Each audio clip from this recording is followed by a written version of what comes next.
Oi, amigos do Projeto Saber Mudar, como vocês vão? Tudo bem?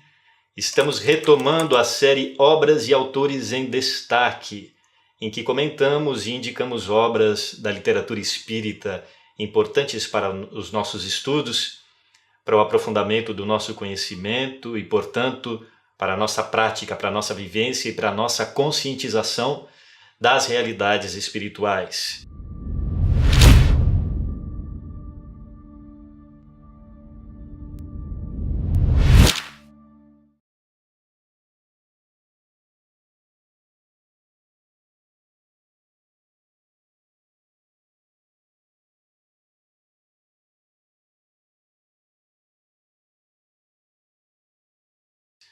Hoje vamos falar desta obra aqui, do pesquisador russo Alexandre Aksakov.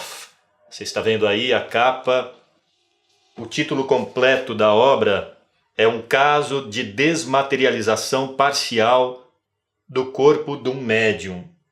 História das aparições do espírito de Kate King, conforme os documentos ingleses, e apreciação de Gabriel Delany. São 3 partes compondo uma obra.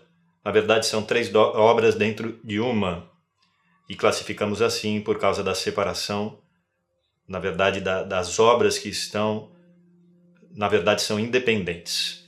Este volume publicado pela FEB, Federação Espírita Brasileira.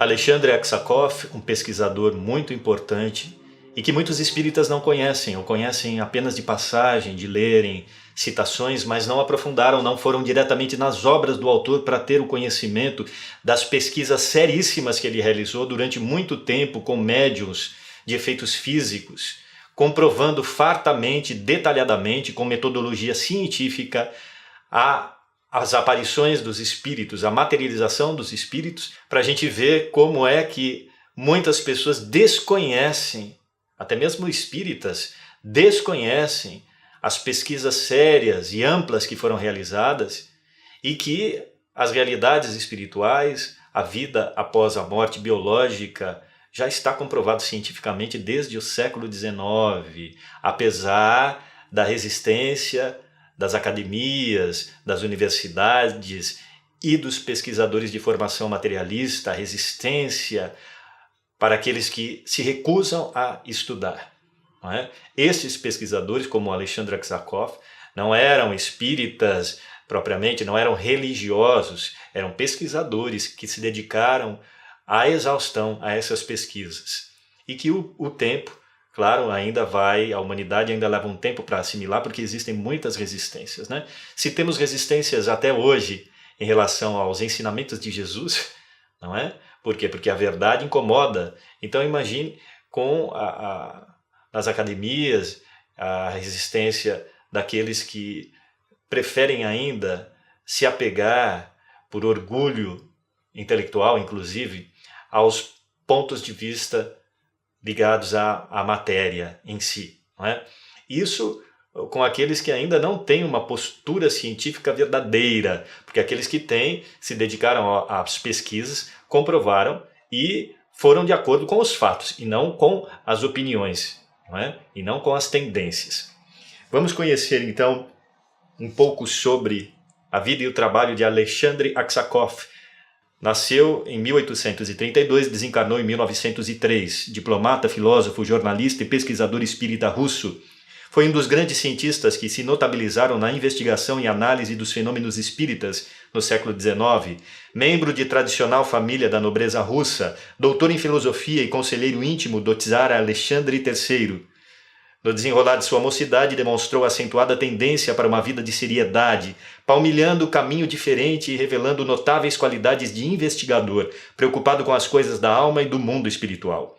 Devido a essa sua inclinação, teve que enfrentar prolongados anos de vicissitudes espirituais e sociais.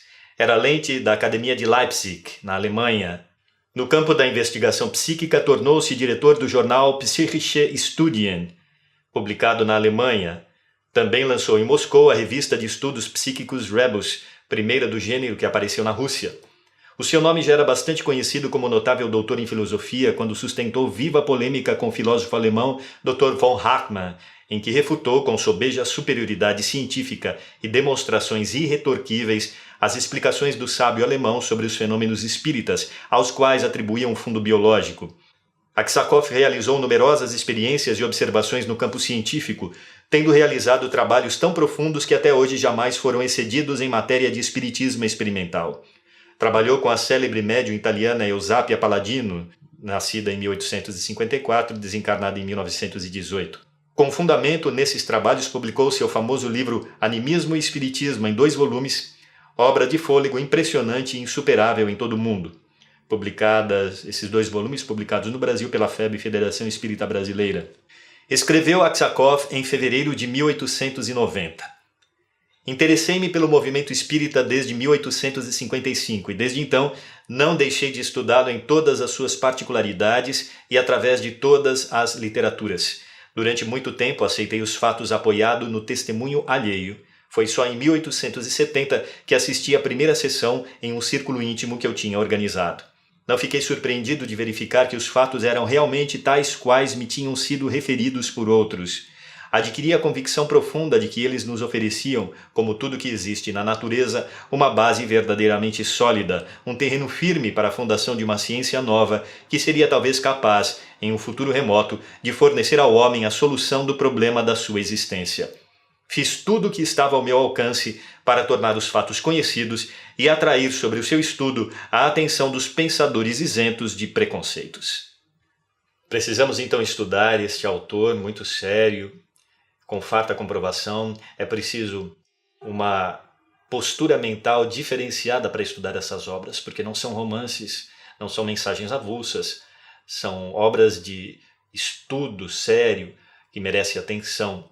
Então, este conhecimento acaba fazendo bastante diferença na nossa postura, inclusive em relação aos próprios fundamentos da doutrina espírita, com a sua farta comprovação objetiva dos fatos espirituais, em várias modalidades. Você está vendo aí um trecho desta obra que já foi publicado pelo site do projeto Saber e Mudar, que você pode também acessar no link que está aí na tela, para ler com um pouco mais de atenção, já que o trecho não é tão curto. Mas nós não vamos ler esse trecho. Vamos ver um outro mais curto, que também está publicado dentro do site do Projeto Saber e Mudar. O título fomos nós que demos, Espiritismo Provado Cientificamente, para classificar esse trecho da obra dentro da parte do livro História das Aparições do Espírito de Kate King, conforme os documentos ingleses. Alexandre Aksakov escreve: Por esta carta fica-se certo que Miss Cook desejava o apoio do sábio William Crookes. Você vai ver aí nas legendas quem são Miss Cook e William Crookes. Na legenda você está vendo aí que Miss Cook se refere a Florence Cook, 1856-1904, médium inglesa de efeitos físicos, célebre pelas materializações do espírito Kate King. Foi submetida a rigorosas pesquisas científicas que comprovaram a autenticidade dos fenômenos. E William Crookes, nascido em 1832, desencarnado em 1919, químico e físico inglês, um dos maiores sábios da ciência moderna. Cético a princípio, pesquisou exaustivamente os fenômenos espíritas, concluindo pela realidade de todos eles. Por esta carta fica-se certo que Miss Cook desejava o apoio do sábio William Crookes. Ela o obteve, como se sabe, e nele achou um ardente defensor. A princípio, a opinião geral acreditou encontrar no Sr. Crookes um demolidor do espiritismo e aclamou-se esse conceito com uma grande alegria, pensando-se que ele descobriria o segredo de todas as mistificações. Seria isso a ruína das crenças absurdas que os espíritas pretendiam implantar como verdades. Não devia, porém, assim suceder. Com grande surpresa para todos, o Sr. Crookes concluiu afirmando que todos os fatos eram verdadeiros. Foi preciso, portanto, aceitar de bom ou mau grado aquilo que estava provado cientificamente. Aí você pergunta assim, ora, isso no século XIX não foi superado? Não foi negado? Não foi demonstrado o erro, o equívoco? Não, não foi. Se você quiser entender, você precisa estudar a fundo, estudar com atenção, não só essa obra, mas como diversas outras, bibliotecas inteiras sobre o assunto. Mas muitas pessoas se recusam a estudar, primeiro por uma preguiça mental e falta do hábito da reflexão e do exercício do pensamento. E muitas outras porque se recusam a encontrar a verdade por conveniência, por medo, por covardia moral, por não querer mudar, por não querer saber, por não querer sair da sua zona de conforto em que esteve durante toda a vida e por preferir ainda e muito mais os apelos da matéria. Porém, é o que já dissemos outras vezes, a verdade não precisa de nós. Nós é que precisamos da verdade, e a verdade se refere à vida de todos nós, querendo ou não, gostando ou não. Está tudo a nosso favor. E nós não poderemos ficar eternamente longe dela, porque vamos nos complicar.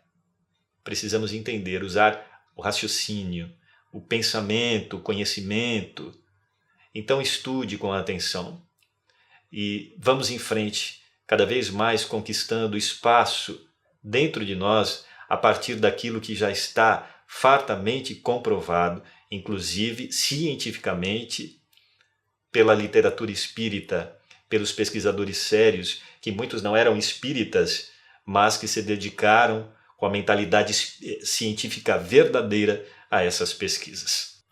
É isso, meus amigos. Obrigado pela presença e na próxima semana estaremos de volta com outra obra e outro autor dentro da série Obras e Autores em Destaque. Obrigado, um beijo e até lá.